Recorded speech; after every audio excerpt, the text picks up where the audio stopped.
रहीम। Dear students, मैं उम्मीद करता हूँ कि आप सब लोग खैरियत से होंगे। आज हम अपने नेक्स्ट टॉपिक के ऊपर बात करेंगे, estimation of electric force exerted bye continuous charge distributions.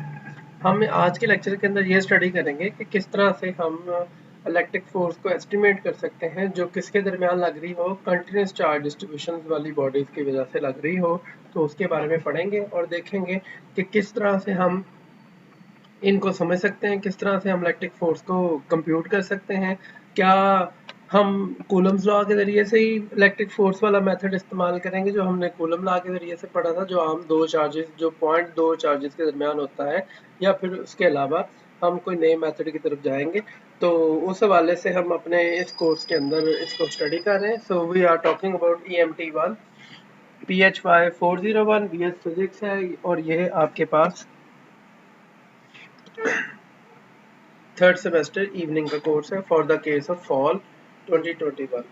So we have the lecture outline. In the previous lecture we discussed about the continuous charge distribution, linear charge distribution, surface charge distribution and the volume charge distribution. So जो आपके पास पहले था, हमने one dimension, two dimension, three dimension distribution के ऊपर बात की थी।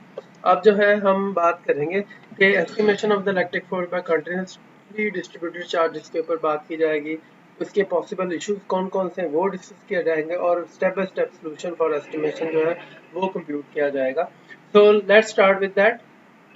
The first thing is the continuous charge bodies. तो आप सब लोग जानते थे कि distribution of the elementary charge on the entire region of the body space या structure is known as continuous charge distribution. According to geometry dimension we have three types of that. First one is the line charge distribution, जो कि हमने estimate की थी अपना आपके पास linear charge density के जरिए से, that is the lambda Q/L। यहाँ पे secondly we talk about surface charge distribution, जो कि हमने सिग्मा से एस्टिमेट किया charge per unit area. Third one जो है वॉल्यूम चार्ज डिस्ट्रीब्यूशन, जो कि हमने एस्टिमेट किया चार्ज पर यूनिट वॉल्यूम के हिसाब से। तो हमने ये तीन पैरामीटर पिछले लेक्चर से निकाले थे। इन्हीं तीन पैरामीटर्स को आगे लेके चलते हैं और ये देखते हैं कि किस तरह से हम आज के लेक्चर के अंदर इंटरेक्शंस को स्टडी कर सकते हैं। सो let's start interaction among continuous distribution. तो आपके पास चार्जेस की जो है वो कंटीन्यूअस डिस्ट्रीब्यूशन है, तो चार्ज आपस में किस तरह से इंटीग्रेट कर सकते हैं या किस तरह से वो आपके पास रिलेट कर सकते हैं। तो उस हवाले से हमारे पास ये रिलेट किया जा सकता है। आपके पास दो लीनियर चार्ज डिस्ट्रीब्यूशंस हैं, और ये हमारे पास दोनों के ऊपर you can see here is a positive charge and here is the negative charge, और इन दोनों के दरमियान अट्रैक्शन मौजूद है। So it is called the you can say ये आपके पास लीनियर चार्ज डिस्ट्रीब्यूशन है, और वो आपस में एक दूसरे को अट्रैक्ट करते हैं। Similarly we have here a two surface charge distribution, दोनों पे पॉजिटिव चार्ज है और दूसरे को क्या कर रहे हैं जी, रिपल्शन कर रहे हैं। Similarly we have here a volume charge distribution, दो स्फीयर्स हैं जिनके ऊपर कंटिन्यूस पॉजिटिव चार्ज है, सारे रीजन के ऊपर एक जैसा चार्ज है और होमोजीनियस चार्ज है इन सब पे। तो हम इसको कह सकते हैं ये दोनों एक दूसरे को रिपल करते हैं। तो इनकी इंटरेक्शन तो वैसे ही है जैसे आमतौर पे बॉडीज की होती है, बट इस इंटरेक्शन को अगर हम एस्टिमेट करना चाहें कि ये कितनी वैल्यू है, कितनी फोर्स है जो इस बॉडी से दूसरी बॉडी पे लग रही है, तो इसके लिए कौन सा तरीकाकार इख्तियार करना होगा, आइए उसको देखते हैं। फॉर एग्जांपल ये वाली आपके पास लीनियर चार्ज डिस्ट्रीब्यूशन का केस है, ये वाला आपके पास सरफेस चार्ज डिस्ट्रीब्यूशन का केस है, और ये वाला हमारे पास वॉल्यूम चार्ज डिस्ट्रीब्यूशन का केस आ जाता है। सो let's start with the three different cases. मिसाल के तौर पे हमने एक सरफेस चार्ज लिया है, उसके ऊपर एक सरफेस लिया है, इसके ऊपर पॉजिटिव चार्ज है, एक लाइन ली है, इसके ऊपर पॉजिटिव चार्ज है, और एक स्फीयर लिया है, इसके ऊपर सब पे पॉजिटिव चार्ज है।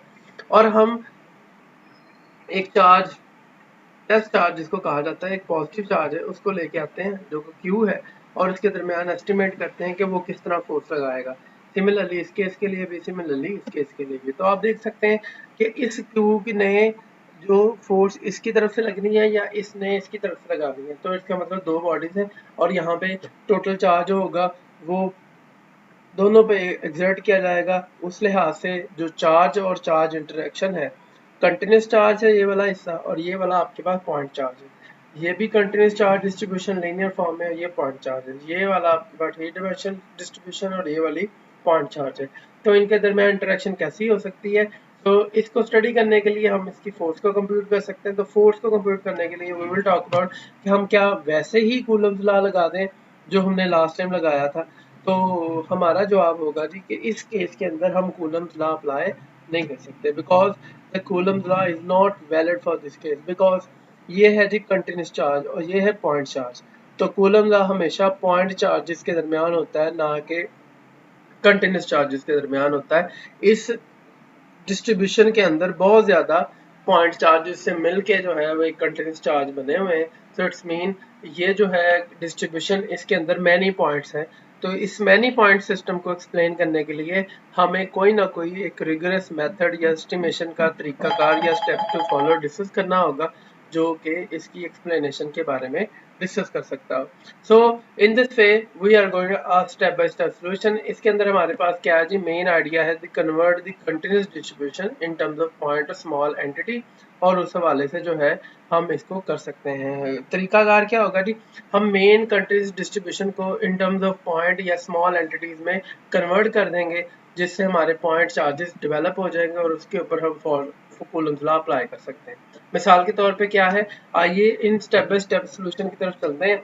तो स्टेप्स टू फॉलो जो होंगे वो कौन कौन से हैं जी, हम 5 स्टेप्स के अंदर ये काम करेंगे। जो पहला स्टेप है कि हम टोटल जो है डिस्ट्रीब्यूशन जो है उसको स्मॉल स्मॉल एलिमेंट्स के अंदर कन्वर्ट कर देंगे, उसको डिवाइड कर देंगे। ईच एलिमेंट जो होगा उसको हम डेल्टा क्यू कह देंगे।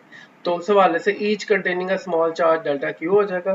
Similarly pick any arbitrary charge element, और इसको हम डेल्टा क्यू को चार्ज एलिमेंट कहेंगे, और इस एलिमेंट को हम कह देंगे कि ये वाला pick any arbitrary charge element and expects its charge delta q in terms of the charge density कह देंगे।